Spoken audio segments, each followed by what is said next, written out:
Ma'am, parade का हिस्सा होना एक बहुत ही गर्व की बात है। लोग टीवी पे देखते हैं, आम आदमी, आम पब्लिक 4-4, 5-5 घंटे पहले जाके कड़कड़ाती सर्दी के मौसम में टिकट लेके बैठी होती है। राजपथ पर जब परेड निकलती होती है, ग्लैमर्स नज़र आता है, टीवी पर देखते हैं, बड़ा अच्छा लगता है।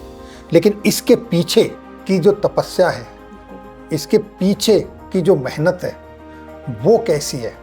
इसके पीछे की जो तपस्या है वो पहले दिन से ही शुरू हो जाती है। हर दिन सिलेक्शन होता है, हर दिन आपको किसी भी दिन बोला जा सकता है अगर आप परफॉर्म नहीं कर रहे हो कि आज वापस जा सकते हैं पवेलियन वापस। जी बिल्कुल वापस जाइए। तो आप डेली परफॉर्म करना है, वो आपके ऊपर रहता है कि आपको उतना ही हैंड स्विंग करना है, एड़ी डिग करनी है और उसके बाद पूरा दिन प्रैक्टिस चलती है। आपके पाँव में छाले रहते हैं, उन्हीं छालों पे आप डिग कर रहे हो पट्टी बांध के, वही छाले फूट के आपके अंदर घाव बन रहा है, उन्हीं घाव पे आप बार बार मार रहे हो और उसके बावजूद आपको किसी दिन भी बोला जा सकता है कि आप वापस जाइए। और उसके बाद जब आप सेलेक्ट हो जाते हो, जब आप दिल्ली पहुंचते हो, तो चेन्नई की गर्मी से आप दिल्ली की सर्दी में आप एंटर करते हो और 2 बजे आपको राइफ़ल रख के राजपथ पे खड़े होना होता है, सुबह के 2 बजे इतनी ठंड में, एक अंगोला शर्ट में। और वो मौसम की मार अलग होती है। जय हिंद साथियों, आज हम बात करेंगे न सिर्फ आर्मी की, बल्कि करेज की, डिसिप्लिन की और माइंडसेट की। क्योंकि यही वो चीज़ हैं जो एक आम आदमी को उसके भविष्य के लिए कैसे एक मजबूत इंसान बनाती हैं, एक कैसे कामयाब आदमी बनाती हैं। आज हम जिस शख्सियत के साथ बात कर रहे हैं, वो एक साधारण से जर्नी शुरू करके इन्हीं सब चीज़ों के कारण किस तरीके से एक्स्ट्रा ऑर्डिनरी आइडेंटिटी बनी। तो स्वागत है मैडम, लेफ्टिनेंट कर्नल नीलम भंडारी जी, जो कि पूर्व सैनिक हैं। आपने मैडम अपनी जो जर्नी शुरू की, एक साधारण से जवान के परिवार में आप पैदा हुई और आज आप एक नेशनल फिगर हैं, इसमें मुझे कहने में कोई संदेह नहीं है। तो आपकी जर्नी शुरू करने से पहले, अफसर में आने से पहले, आप किस तरीके से आपका बचपन गुजरा, किस तरीके से आप पढ़ी लिखी और कैसे आप मोटिवेट हुई आर्मी ज्वाइन करने के लिए? सबसे पहले लोकेंद्र जी बहुत बहुत धन्यवाद ये मंच प्रोवाइड कराने के लिए। और मैं अपनी जर्नी अगर शुरू करना चाहूँ तो मैं ये कहना चाहूँगी कि मेरे फादर, जैसे कि आपने बताया, आर्मी से रिटायर्ड हैं। 5th गढ़वाल राइफल्स में उन्होंने सर्व किया है और बचपन से ही उन यूनिफॉर्म को जो मैंने देखा है तो वो पहनने की इच्छा मेरे अंदर थी। बट एक पर्टिकुलर इंसिडेंट था जिसमें मुझे लगा कि ये नहीं तो कुछ भी नहीं। जैसे जब मैं 5th क्लास में थी तो मेरी जो दादी जी थी वो MH में एडमिट थी, तो उनको देखने के लिए हम लोग गए थे। तो जब मैंने उनको देख रहे थे, मिल रहे थे, बात कर रहे थे, तो वहाँ पे एक डॉक्टर आई जिन्होंने हरे रंग की साड़ी पहनी थी जो आर्मी में पहनते हैं और उनके कंधों पे सितारे जगमगा रहे थे। तो उस दिन मुझे लगा कि बस यही मुझे पहनना है, आर्मी में लेडीज़ भी जा सकती हैं। तो उसके बाद वो सपना मेरे दिमाग में घुस गया था और बस धीरे धीरे वो पागलपन बनता गया और मेरे पेरेंट्स ने मुझे बहुत सपोर्ट किया इस चीज़ को लेके। इनफैक्ट एक दिन मेरे फादर ने कहा, जब वो IMA में पोस्टेड थे एज इंस्ट्रक्टर, तो उन्होंने कहा बेटा बैठो। तो मैंने कहा पापा कहाँ जाना है? बोलते आप बस बैठो। तो मैंने कहा ठीक है, और वो मुझे लेके गए थे। उस दिन IMA में ही एक लेडी ऑफिसर थे आर्मी एजुकेशन कोर के, उनसे मिलवाने के लिए। तो उस दिन मैं कहूँगी कि मेरे सपने ने उस दिन, मैं कहूँगी 50 कदम और छलांग लगा ली थी और उसके बाद मैंने कभी पीछे मुड़ के नहीं देखा। कॉलेज में NCC और उसके बाद रिटन की तैयारी, SSB की तैयारी और 6 SSB देने के बाद मैंने वो वर्दी कमाई है जी। तो काफ़ी संघर्ष किया जी। और आपको हॉस्पिटल में मैडम को देखने के बाद मोटिवेशन मिला। दूसरा मैडम, आपने इस दौरान जब आप ट्रेनिंग में आई, ऐसे क्या क्या चैलेंजेस थे जो आपने फेस किए? ट्रेनिंग में आने के बाद आपके बॉडी में बहुत चेंजेस आते हैं। एक सिस्टम सेट होता है, धीरे धीरे आपको पहले बूट्स पहनाए जाते हैं, फिर लकड़ी की राइफ़ल के साथ, फिर असली राइफ़ल के साथ ट्रेनिंग की जाती है बहुत सिस्टमेटिक तरीके से। जैसे एक माँ अपने बच्चे को 1 महीने से लेकर 9 महीने तक पालती है पेट में, और वही एक प्रोसीजर आर्मी में होता है जब एक कैडेट आता है।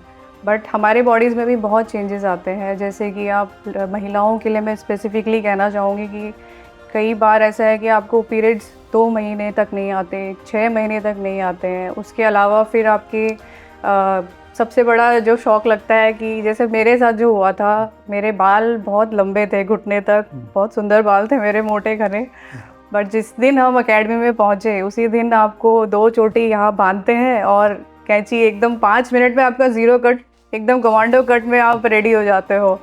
तो वो एक शौक़ रहता है। बट उसके अलावा जो जिस तरह से मेरी परवरिश हुई है, मेरा एक भाई भी है हिमांशु, तो हम दोनों को कभी भी ऐसे लड़का लड़की डिफरेंस करके नहीं पाला गया है। दोनों को इनफैक्ट मुझे ज़्यादा ही प्यार मिला होगा। तो कल्चरल शॉक तो मैं नहीं कहूँगी कि कोई मुझे लगा है, बट ये थोड़े बहुत एक्सपीरियंस थे जी। आपने कहा कि कोई जेंडर भेदभाव नहीं था जब जी। आपका लालन पालन हुआ, जी। तो क्या कहीं आपने आर्मी के अंदर जेंडर वाला कोई इनइक्वलिटी या कुछ भेदभाव महसूस किया? नहीं, ऐसा मुझे कभी लगा नहीं। इनफैक्ट मेरे बॉसेस ने भी, जो भी मेरे सीओ कमांडिंग ऑफिसर रहे हैं, जो भी उन्होंने टास्क मुझे दिए हैं, तो कभी भी वो जेंडर बेस्ड नहीं होते थे। मेरे जो मेल काउंटर पार्ट्स थे वो भी वही काम कर रहे थे जो मैं एज ए फ़ीमेल ऑफिसर कर रही थी। इनफैक्ट फ़ौज में फ़ीमेल ऑफिसर करके कोई टर्म होता नहीं है, ऑफिसर होता है, बस वही होता है, और वो वर्दी होती है जो आपने पहनी होती है। तो कभी मुझे ऐसे लगा नहीं कि आप जेंडर बेस्ड मुझे कोई काम मिल रहा है जी। जब एक नया यंग ऑफिसर यूनिट के अंदर आता है जी। तो हमारे समाज में पहले से सिविल से भी आपने देखा होगा एक रैगिंग शब्द का इस्तेमाल होता है। तो वहाँ पर भी मैंने देखा है, वहाँ पर भी उस तरीके से तो नहीं होता, लेकिन कहीं कहीं होता है। क्या आपने इस तरह की किसी समस्या को फेस किया? रैगिंग नहीं कहेंगे, कुछ ट्रेडिशंस होते हैं हमारे, और उनको आप एक तरह से, अगर आपके साथ वो नहीं हुआ है तो आप कुछ मिस कर जाते हो आपकी मेमोरीज में। तो आप अगर ड्रिंक करते हैं तो आपको ड्रिंक करने के लिए बोला जाता है, अगर आप नहीं करते हो तो फोर्स नहीं किया जाता है जी। तो जैसे अभी जो हमारे यूनिट में एक लेडी ऑफिसर आई है, तो वो बैरक में भी रही हैं जवानों के साथ, और उसके बाद उनका डाइनिंग एक प्रॉपर प्रोसीजर होता है। जैसे मैंने आपको कहा ना, एक सिस्टम सेट होता है, तो उनको रेलवे स्टेशन से कुछ उनके साथ मजाक किया जाता है, वो फिर उनको यूनिट में रिसीव किया जाता है, उनका स्वागत का तरीका थोड़ा अलग होता है जी। बिल्कुल बिल्कुल। तो वो एक यादें बन के रह जाती हैं आप, और उनको थ्रू आउट योर जर्नी, आप सर्विस में आप जब बैठते हैं अपने दोस्तों के साथ शाम को, जब भी आपको मेस में टाइम मिलता है, तो उन बातों को करके आप याद करते हैं और खुश होते हैं। तो ऐसा कुछ रैगिंग नहीं मैं कहूँगी, आप मेमोरीज ही बना रहे होते हो वहाँ पे जी। मैंने भी देखा है जब अफसर्स आते हैं, यंग अफसर आता है, तो उसको जवानों के साथ बैरक्स में सोने का दिया जाता है, जवानों के साथ रखा जाता है जी, ताकि वो जवानों के साथ रह के उनकी दिनचर्या को समझें, उनके नेचर ऑफ ड्यूटी को समझें, और वो समझें कि किस किस मुसीबत से, किस किस हालातों से जवान हमारे फेस करते हैं। तो क्या कभी आपको जवानों के साथ बैरक में रहने का, सोने का मौका मिला या नहीं? जी, जब मैंने रेजिमेंट ज्वाइन की थी तो हमारी रेजिमेंट सिक्किम में थी, और पूरी यूनिट अलग अलग कंपनीज जो थी अलग अलग लोकेशन में थी। तो उस टाइम पे वो सेटअप नहीं था वहाँ पे, तो वो मौका मुझे नहीं मिला। बट हाँ, उनके साथ काम करना, उनके साथ अपने एक्सपीरियंसेस शेयर करना, बातें करना, तो वो मौका मुझे ज़रूर मिला है। अब मैडम हम थोड़े एजुकेशन के ऊपर बात करते हैं जी। आपने डीएवी देहरादून से बीएससी किया, आपने जेएनयू से बीटेक किया, यानी कि आप डबल ग्रेजुएशन किया आपने। दूसरा, आपने NBC basic course, nuclear biological chemical, वो जो वारफेयर का होता है, वो CME college of military engineering से किया। तो आपने डबल ग्रेजुएशन क्यों किया? जी, जब ग्रेजुएशन थी, मैं साइंस 12th में थी मेरी, तो उसके बाद मुझे ग्रेजुएशन साइंस साइड से ही करनी थी, तो मैंने पीसीएम से ग्रेजुएशन की थी। पर जब मैं ट्रेनिंग हुई मेरी, तो उसके बाद जब हमारा आपको चूज़ करना होता है कि किस आर्म में आप जाना चाहते हैं, तो फिर कोर ऑफ इंजीनियर्स में मुझे मिला कोर ऑफ इंजीनियर्स ज्वाइन करने का मौका। बट इंजीनियर चूँकि एक टेक्निकल आर्म है, तो उसमें आने के लिए आपको डिग्री करना, सिविल इंजीनियरिंग, इलेक्ट्रिकल या मैकेनिकल आपको ज़रूरी होता है करना। तो फिर इसीलिए मेरा पीसीएम था ग्रेजुएशन में, इसीलिए मुझे फिर ये मौका दिया गया बीटेक करने का 2017 में फ्रॉम सीएमई पुणे और थ्रू जेएनयू। जी, वो रीज़न है। अब आते मैडम उस प्राउड मोमेंट के लिए जो शायद किसी किसी को नसीब होता है, किसी किसी के जीवन में आता है, जो आपके भी जीवन में आया। रिपब्लिक डे परेड का आप हिस्सा बनी, पहली बार जो आर्मी जो वुमेन कंटिजेंट बिल था आप उसका पार्ट बनी, और सिर्फ पार्ट ही नहीं बनी, उसी दिन आपके पापा भी आर्मी परेड का हिस्सा थे। जी। तो आप उस क्षण को कैसे याद करती हैं? मेरे लिए बहुत स्पेशल था वो, और इसके पीछे भी एक कहानी है। जी जी, हम लोग आरडी परेड की प्रैक्टिस कर रहे थे, तो मैंने अपने पेरेंट्स को बोला था कि आप आइएगा वहाँ पे, आप ज़रूर आइएगा, बट किन्हीं कारणों की वजह से उन्होंने बोला कि हम नहीं आ पाएंगे। तो मैं थोड़ा उनसे नाराज़ हो गई थी कि आप क्यों नहीं आ रहे हैं, क्योंकि कोई भी चाहेगा कि अगर आप राजपथ पे मार्च कर रहे हैं तो आपके घर वाले आपको देखें। तो फिर मैंने उनसे फिर फ़ोन नहीं किया मैंने उन्हें। तो एक दिन हम लोग दिल्ली में परेड की प्रैक्टिस कर रहे थे, तो मेरी एक कोर्समेट है कोमल परिहार, अभी भी वो सेना में कार्यरत है लेफ्टिनेंट कर्नल के पद पे। तो उन्होंने कहा कि भंडारी, मैंने तेरे फादर को देखा। तो मैंने कहा बकवास मत कर, चल परेड कर। और उसके बाद हम परेड करने लगे। फिर अगले दिन किसी ने मुझे पीछे से ऐसे कंधे पे किया, तो मैंने पीछे देखा और वो मेरे फादर का हाथ पकड़ के खड़ी थी कि ये तेरे ही पापा है ना। तो वो मेरे लिए भी सरप्राइज था, क्योंकि मेरे पापा जस्ट बिकॉज कि मैंने बात नहीं की थी और शायद मुझे मनाने के लिए, और एक वो फादर डॉटर का जो रिलेशन होता है उसके लिए वो वहाँ पे वेटरन कंटिजेंट में वॉलंटियर करके आए थे। तो वो बहुत ही स्पेशल था मेरे लिए वो मोमेंट। जी मैम, परेड का हिस्सा होना एक बहुत ही गर्व की बात है। लोग टीवी पे देखते हैं, आम आदमी, आम पब्लिक 4-4, 5-5 घंटे पहले जाके कड़कड़ाती सर्दी के मौसम में टिकट लेके बैठी होती है। राजपथ पर जब परेड निकलती होती है, ग्लैमर्स नज़र आता है, टीवी पर देखते हैं, बड़ा अच्छा लगता है। लेकिन इसके पीछे की जो तपस्या है, इसके पीछे की जो मेहनत है, वो कैसी है? जी, आपने बिल्कुल सही कहा कि इसके पीछे की जो तपस्या है वो पहले दिन से ही शुरू हो जाती है। क्योंकि मुझे आज भी याद है 2015 में मेरी कोर्समेट ने मुझे कॉल किया कि भंडारी, हमारा एक पहली बार राजपथ पे जो है ऑल विमेन कंटिजेंट मार्च करेगा, तो तुम चलोगी क्या? तो मैंने कहा बिल्कुल, बिना सोचे मैंने बोला कि बिल्कुल चलूँगी। और हमने वॉलंटियर किया था, और उस कंटिजेंट में हम 5 कोर्समेट थे 06 कोर्स के। तो हम लोग जब ओटीए पहुँचे, मैं तब अखनूर में पोस्टेड थी, और जम्मू कश्मीर से सीधा आप चेन्नई पहुँच रहे हो गर्मी में। फिर आप हर दिन सिलेक्शन होता है, हर दिन आपको किसी भी दिन बोला जा सकता है अगर आप परफॉर्म नहीं कर रहे हो कि आज वापस जा सकते हैं पवेलियन वापस। जी बिल्कुल, वापस जाइए। तो आप डेली परफॉर्म करना है, वो आपके ऊपर रहता है कि आपको उतना ही हैंड स्विंग करना है, एड़ी डिग करनी है, और उसके बाद पूरा दिन प्रैक्टिस चलती है। आपके पाँव में छाले रहते हैं, उन्हीं छालों पे आप डिग कर रहे हो पट्टी बांध के, वही छाले फूट के आपके अंदर घाव बन रहा है, उन्हीं घाव पे आप बार बार मार रहे हो। और उसके बावजूद आपको किसी दिन भी बोला जा सकता है कि आप वापस जाइए। और उसके बाद जब आप सेलेक्ट हो जाते हो, जब आप दिल्ली पहुंचते हो, तो चेन्नई की गर्मी से आप दिल्ली की सर्दी में आप एंटर करते हो, और 2 बजे आपको राइफल रख के राजपथ पे खड़े होना होता है, सुबह के 2 बजे इतनी ठंड में, एक अंगोला शर्ट में। और वो मौसम की मार अलग होती है, ऊपर से अगर आपको सर्दी ज़ुकाम हो गया तो वो चीज़ अलग होती है।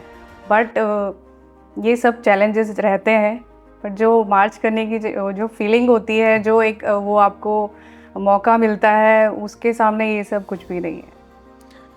तो जिस दिन फाइनल डे था जी, और जब आप मार्च करने के लिए तैयार थे, उस समय आपके माइंड में क्या चल रहा था? बहुत कुछ चल रहा था लोकेंद्र जी, क्योंकि मैं ये कहूँगी कि वो एक जर्नी थी जो उस दिन ख़त्म होने वाली थी। और वो जर्नी आप अपने दोस्तों के साथ, अपने कोर्समेट्स के साथ जब आप प्रैक्टिस करते हो, आप अपने पुराने उस्तादों से मिलते हो, वो फीलिंग ही अलग होती है। आप देशभक्ति के गाने सुनते हो, मार्च करते हुए वही फीलिंग आपके अंदर हमेशा रहती है और आपको पता होता है कि आधे घंटे बाद ये सब कुछ रुकने वाला है। तो मैं ये कहूँगी कि आप बहुत ही गौरवान्वित महसूस करते हो कि मैंने तो यही महसूस किया कि मैं बहुत भाग्यशाली हूँ जो मुझे मौका मिला है इस कर्तव्य पथ पे चलने का। जी। इस पूरे प्रोसेस के दौरान कोई ऐसा मोमेंट आया हो जहां आप विचलित हुई हो, जहां आपको कोई ऐसा शौक लगा हो कि ये क्या हो गया, उससे आपने कैसे ओवरकम पाया? ऐसी क्या आपकी कोई एक हैबिट रही कि जिससे आप उस स्थिति से निकल के और अंतिम उस मुकाम तक पहुंची जो शायद सभी का सपना होता है? कोई एक मोमेंट तो जो आया था वो अच्छा ही था, जो मैंने आपको बता दिया ऑलरेडी कि मेरे फादर को मैंने वहाँ देखा। बट हाँ, जो डिफ़िकल्टी रहती है मौसम का या आपकी हेल्थ, बहुत बुरी सर्दी मुझे लग गई थी वहाँ पे, तो एक आदत जो है मेरी कि गिव अप मैं कभी करती नहीं हूँ और वो आदत शायद मुझे आगे तक लेके गई और फाइनली फ्रंट फाइल में हमने मार्च किया था और बहुत ही स्पेशल था वो मोमेंट मेरे लिए। जी। मैंने आपकी एक फ़ोटो में पिक देखी थी मैम, जो उस समय के तत्कालीन अपने COS chief of army staff Dalbir sahab के साथ में, जो जी। आप और आपके पापा जी और दलवीर साहब का, जी। आप उससे देखने के बाद कैसा महसूस कर रहे हैं और यंग जनरेशन को क्या प्रेरणा देना चाहेंगे, क्या मैसेज देना चाहेंगे? जी, फ़ोटो देखने के बाद तो अच्छा ही लगता है आपको, वो सारी मेमोरीज़ आपकी दोबारा से रिफ़्रेश हो जाती हैं। और मेरे फ़ादर ने वो फ़ोटो स्पेशली फ्रेम करा के घर में लगा भी रखी है, तो जब भी हम मिलते हैं तो वो बातें दोबारा होती हैं, तो हमेशा स्पेशल रहेगी वो यादें मेरे लिए। और यंग जनरेशन को वही मैसेज देना चाहूँगी कि आप सपने देखिए, क्योंकि जो सपने नहीं देखते फिर वो सच कैसे करोगे आप? और उस सपने को पाने के लिए फिर मेहनत कीजिए सही डायरेक्शन में, क्योंकि जो वो सपना ही क्या जो आपको सोने दे, बिल्कुल। है ना? और नींद पूरी होने दे। तो आपको ज़रूरी है सपने देखना, तभी तो आप उसको पाने के लिए मेहनत करेंगे। तो जी, जितना सपने भी खुली आंखों से देखें। बिल्कुल खुली आँखों से, बंद आँखों से नहीं। मैम, अब थोड़ा सा बात करेंगे माइंडसेट और लीडरशिप के ऊपर। आपने सेना में जॉब किया, विपरीत परिस्थितियां होती हैं और आप वुमेन ऑफिसर्स थे, आपके सामने और भी परिस्थितियां थोड़ी भिन्न आती हैं। जी। तो इस सब के बीच में आप अपने आप को कैसे देखती हैं और आप आने वाले यंग जनरेशन को क्या संदेश देना चाहती हैं? एज़ ए वुमेन ऑफिसर ही नहीं, मैं कहूँगी जितनी भी वर्किंग वुमेन होती हैं, उनके लिए चैलेंज एक्चुअली एक सबसे बड़ा जो चैलेंज होता है वो ये कि अपनी प्रोफेशनल और पर्सनल लाइफ में बैलेंस बना के रखना। तो देखिए, क्योंकि एक औरत के लाइफ में फेजेस आते हैं कि जब वो घर में होती है, फिर जब शादी हो जाती है, फिर जब बच्चे हो जाते हैं, तो उनकी प्रायोरिटीज़ चेंज होती रहती हैं। तो किसी को इन लॉज़ का सपोर्ट होता है, किसी के पेरेंट्स रहते हैं बच्चों को देखने के लिए, किसी के हस्बैंड साथ में रहते हैं, बट कोई ऐसे होते हैं जिनके पास कोई सपोर्ट नहीं होता है। तो ऐसे में ये बहुत ज़रूरी है कि संस्था भी आपका ध्यान रखे। जैसे मैं आपको एक उदाहरण देना चाहूँगी, ताज में जब अटैक हुआ था बॉम्बे में, तो आपको शायद एक ये केस स्टडी है कि उनका कोई भी एम्प्लॉय वहाँ से भागा नहीं था। उनको एस्केप रूट्स पता थे ताज के कि कहाँ से निकला जा सकता है, सेफ्टी रूट्स, पर वो नहीं निकले, वो वहीं रहे। उन्होंने डिसाइड किया कि हम जितने भी हमारे गेस्ट्स हैं उनको सेफ़ रखेंगे, उनको छुपाएंगे, जहाँ तक हो सका उनका साथ देंगे। तो वो एक जो लॉयल्टी है वो भी आपको कमानी पड़ती है। टाटा एक वैल्यू बेस्ड कंपनी है, तो एक संस्था है, रतन टाटा जी को सब जानते हैं, जितना वो दिल खोल के दान करते हैं समाज के लिए जो उन्होंने किया है, और जो कंपनी अपने एम्प्लॉयज़ को इतने अच्छे तरीके से ट्रीट करती है, तो वो एम्प्लॉयज़ भी आपको वापस देते हैं। तो कहीं ना कहीं वो जो समय आता है एक वर्किंग वुमेन की लाइफ में, जब उसे सपोर्ट की ज़रूरत होती है, तो वो सपोर्ट आप ज़रूर प्रोवाइड करें उन्हें। टाइम पे छुट्टी देके, अगर बच्चा बीमार है तो उसको देखने के लिए। जी, तो ये छोटी छोटी चीज़ें हैं जो सपोर्ट अगर आपको मिल जाता है तो आप देखेंगे कि उसके बाद there is no looking back. जी। अब आप, क्योंकि अब आप वेटरन्स हैं, जी। अब आप सिविल सेटअप में आ चुके हैं, जी। तो आपको लग रहा है कि जो आपने आर्मी के अंदर से इतनी सेवा दी, उससे आपको यहाँ आके कोई दूसरे लोगों से भिन्न करता है? भिन्न तो मैं कहूँगी कि आप, वो भी देश के नागरिक हैं, मैं भी देश की नागरिक हूँ, और आई थिंक वो एक जो मौका है मुझे मिला वो वर्दी पहनने का, बस वही है अंतर हम लोगों में। बाकी देश की सेवा एक डॉक्टर भी कर रहे हैं, एक टीचर भी कर रही है, एक वकील भी कर रहे हैं। जी, यही अंतर है मुझे लगता है। मैम, आपकी सर्विस के दौरान कोई एक ऐसा फेल्योर रहा हो, उससे आपने कैसे ओवरकम लिया, उस पर कैसे आपने दूर किया? क्या आर्मी के अंदर रहते हुए आपने कोई अच्छी चीज़ सीखी? किस तरीके से उस फेलियर से निकला जा सकता है? कभी जीवन में कोई ऐसी स्थिति आई हो, कोई समय आया हो जहां आपने अपने आप को असहाय महसूस किया हो? जी लोकेंद्र जी, मैं वही कहूँगी कि लाइफ एक जर्नी है, और बिल्कुल फ्लैट किसी के लिए भी नहीं रहती है। वो ग्राफ ऊपर नीचे हमेशा जाता है, और ज़रूर सबके जीवन में ही ऐसे पल आते हैं जब आप असहाय महसूस करते हैं, और आपको लगता है कि बहुत मुश्किल है इससे निकलना। बट मैं ये एक छोटी सी मैं कहानी सुनाना चाहूँगी आपको। एक राजा विक्रमादित्य, आपने नाम सुना ही होगा। तो उन्होंने एक बार एक ऐसी पेंटिंग खरीदी जिसको कोई नहीं खरीद रहे थे, क्योंकि उसमें सब असुर और डेमन्स की फ़ोटो थी। तो सबने मना किया कि आप इसे मत लीजिए, ये अशुभ है। तो पर उन्होंने फिर भी वो खरीदी, क्योंकि उन्होंने वादा किया था पेंटर से, और वो पेंटिंग उन्होंने अपने बेडरूम में लगाई। जी, तो कुछ दिनों बाद उन्होंने रात को सोते समय किसी के चलने की आवाज़ सुनी। तो उन्होंने कहा, कौन जा रहा है? तो उन्होंने कहा, देवी आप कौन हैं? तो उन्होंने कहा, लक्ष्मी जी। तो उन्होंने कहा, क्योंकि तुमने ये पेंटिंग लगाई है यहाँ पे, तो मैं आपको छोड़ के जा रही हूँ। जो भी उनका वैभव था वो जा रहा था, और कुछ दिनों में उनके राज्य से समृद्धि जाने लगी।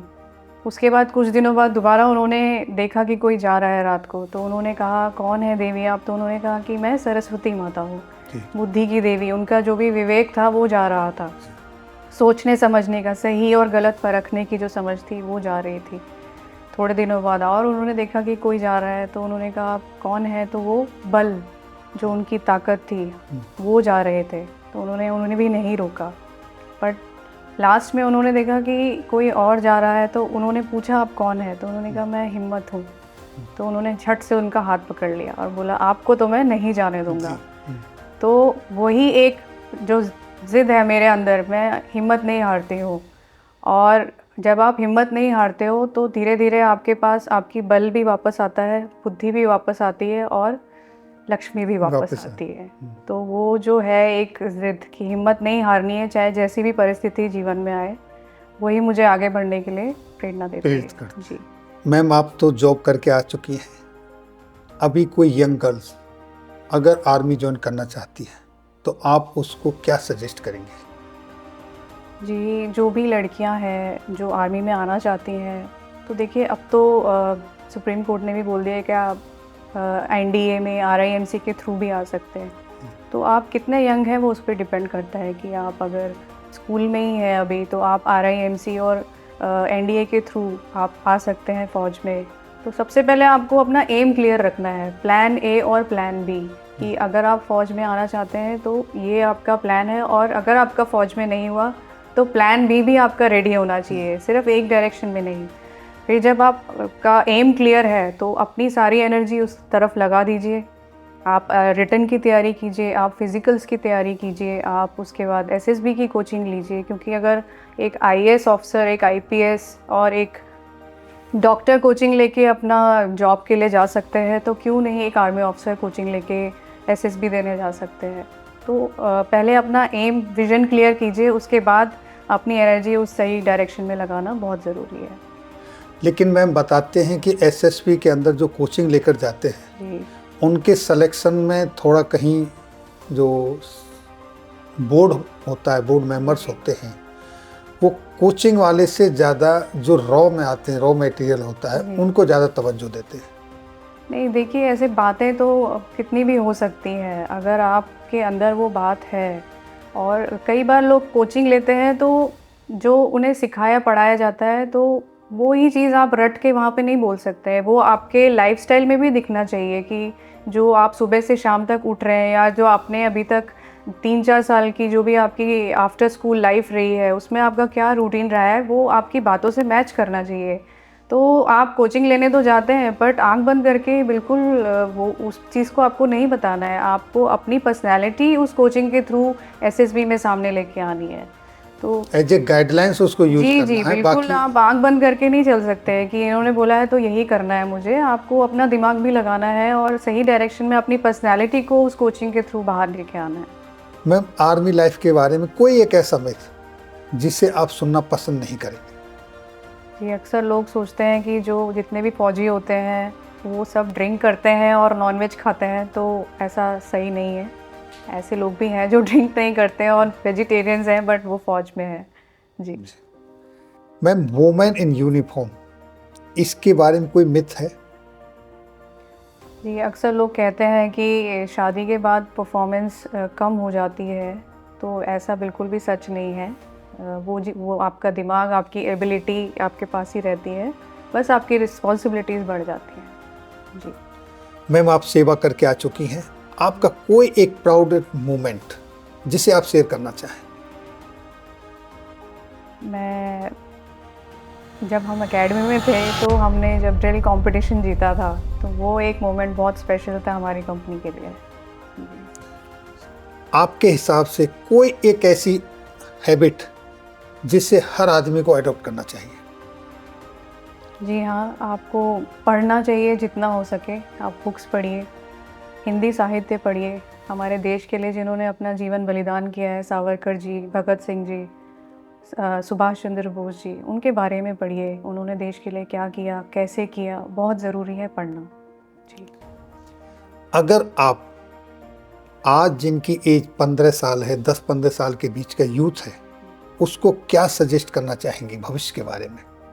उनको यही सजेस्ट करना चाहूँगी कि सपने देखिए और उन सपनों को पाने के लिए मेहनत कीजिए।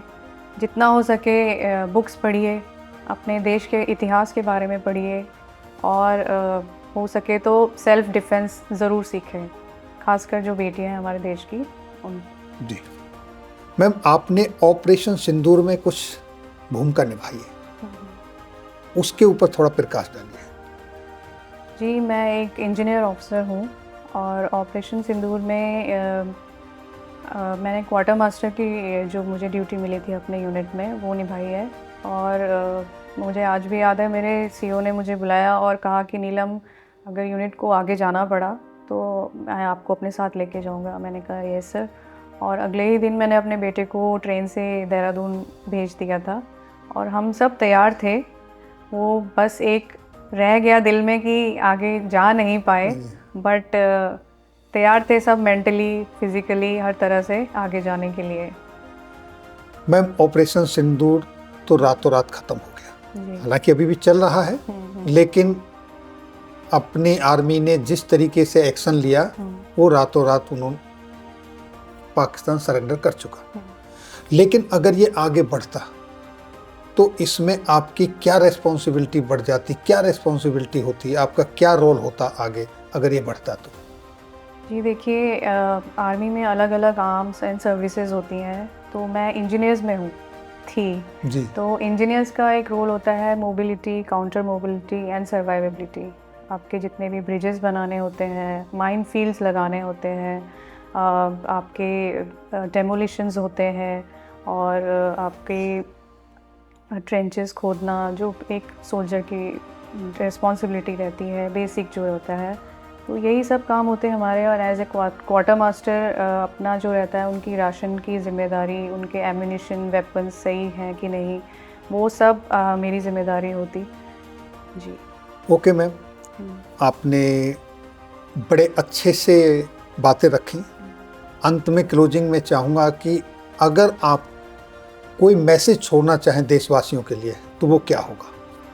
जी, आपके माध्यम से जितने भी हमारे सैनिक भाई हैं, जो भी इस प्रोग्राम को और बाकी लोग भी जो देख रहे हैं, मैं उनसे बस एक ही चीज़ कहना चाहूँगी कि जो भी आपकी बेटी है, जो भी वर्किंग वुमेन है, आपकी वाइफ है, उनको ज़रूर सेल्फ़ डिफेंस सिखाइए, किक बॉक्सिंग सिखाइए, क्योंकि एक औरत जो होती है उनके लाइफ में कई ऐसे मौके आते हैं जब वो असहाय महसूस करती हैं।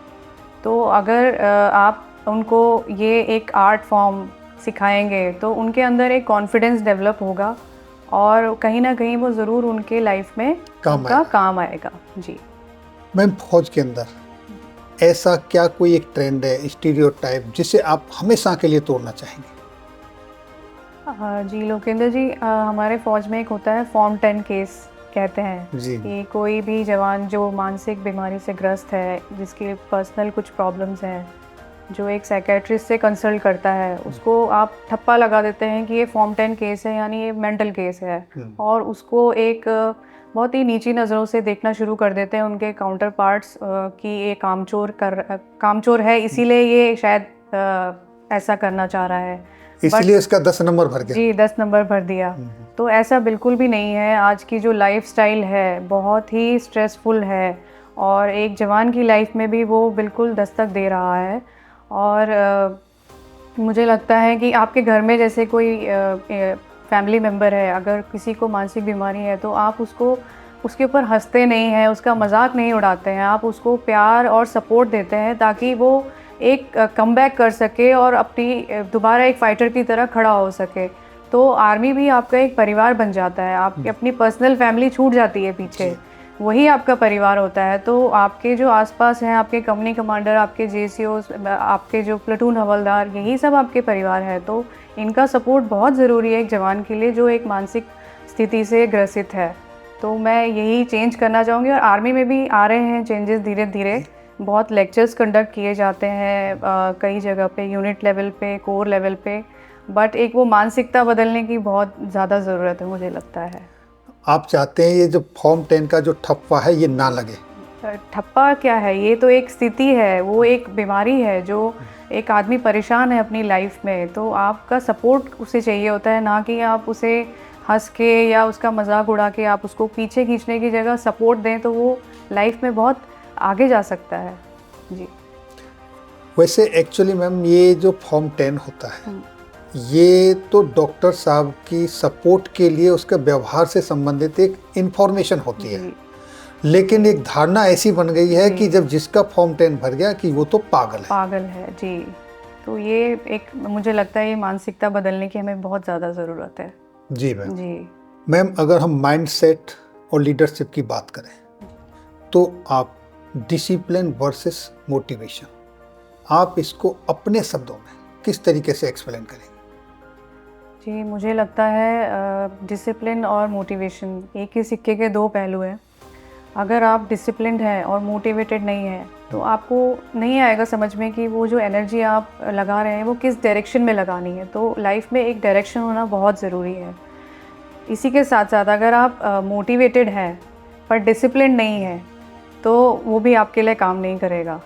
अगर आपको पता है आपको आर्मी ऑफिसर बनना है, तो अगर आप फिज़िकल फ़िटनेस पे ध्यान नहीं देते हैं, 4 दिन पढ़ाई करते हैं, 5वें दिन आप घूमने निकल जाते हैं, आपकी कंसिस्टेंसी नहीं है, तो आप सक्सेसफुल नहीं हो सकते हैं। तो मुझे लगता है दोनों का होना बहुत ज़रूरी है एक सक्सेसफुल करियर के लिए।